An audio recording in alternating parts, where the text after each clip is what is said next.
I made all 26 letters of unknown into a Pokemon Perler bead design. Nah, I'm just kidding. I just spelled unknown with unknown. I got a little cheeky there with you for a minute. So far, out of the 26 different unknown, I have made 6 total. So there's only about 20 left that I have to make into Pokemon Perler bead designs. Which isn't too bad, but I'm not going to make them all right now. I'll make them later. Now, I definitely could have made this a lot easier on myself and just made each of these sprites individually, like on their own little tile. But I thought it would look really cool to have them all lined up like this, spelling unknown with an exclamation point. Something that is really nice about making these unknown Pokemon Perler bead designs is that they all use the exact same colors and they're not massive. They pretty much all use black as their outline, and they're filled in with dark gray, gray, light gray, and white. And that's pretty much all you need. I mean, you need a lot of it because there's a lot of these unknown. But the shiny versions that are blue, they use cobalt, dark blue, and then light blue instead of the grays.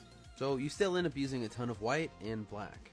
Which, if you're going to be a Pokemon Perler bead designer yourself, you're going to need a ton of black and white. Mainly black. However, if you did really want to get fun with it, unknown are awesome for doing pride colors as well. As you can see here, these melts came out really well too. You can see me going one at a time, just melting them over and over and over, which generally I don't do. My normal process is I'll make the sprite and I go through all the steps and have it flattened. Then I move on to the next one. But for these, I felt like I should do them all together and make one bigger video at the end because I think they look kind of cool together. However, it was a little tricky once I was done melting all of these unknown, then laying them down to flatten. I had to kind of shimmy them all together to make sure they all fit and were perfectly flat when I was done. But it really wasn't too bad because these unknown are the perfect size for my Cricut Easy Press. Half the time I could just rest the press right on top of it and wait, then apply a little bit of pressure and all of the beads would be fully melted. It was awesome. Most of the melts that I do take a little bit more work than that, you know, because they're like 3 feet long. But hey, if you made it this far and you enjoy my videos, please subscribe to my account for more Pokemon Perler bead content. I love making this content and turning your comments into these cool perlers and then sharing them with everybody. And I do know I just said that the melts were easier, but this unknown here, the exclamation point, actually didn't have all the beads melted. You can't quite tell in this video because it zoomed out just barely too far away to see, so I had to redo some of the melt. It was mainly right at the top. But if you ever end up remelting something, you gotta redo the whole thing so that it's even, because uniformity is key. At least that's how it is for me.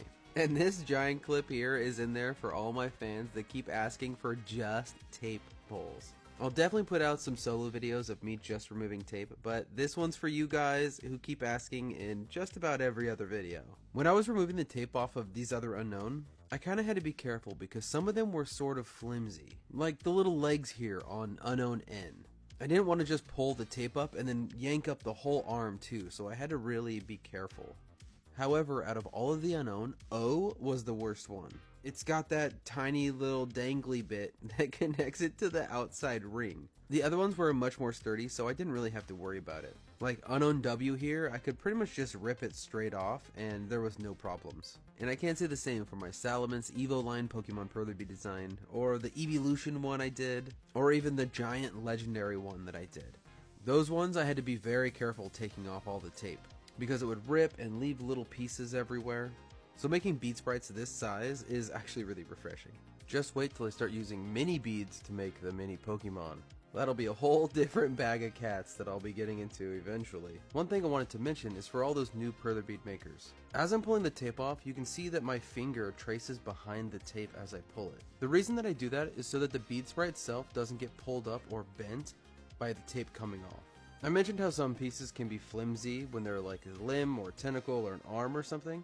So tracing your finger right behind the tape as you pull it off can help a lot. That's also why on some of the larger sprites you'll see where I have my hand directly in the middle and I'm covering the perler just to try to keep as much of it flat as I possibly can. Thankfully though, my sprites come out completely flat so I don't have to worry about it, but it's a precaution I take just in case. So when you're designing your bead sprites, it might be worth it to add a few extra beads in areas that are thinner because it's more likely to happen there. And now all the unknown are finished and you made it to the end of the video. Thank you so much for watching my content, being here, and sharing my videos. And be sure to subscribe and comment your favorite Pokemon because I always keep a list and I will get to your comment eventually. Might take me a while, but I'll get there, I promise.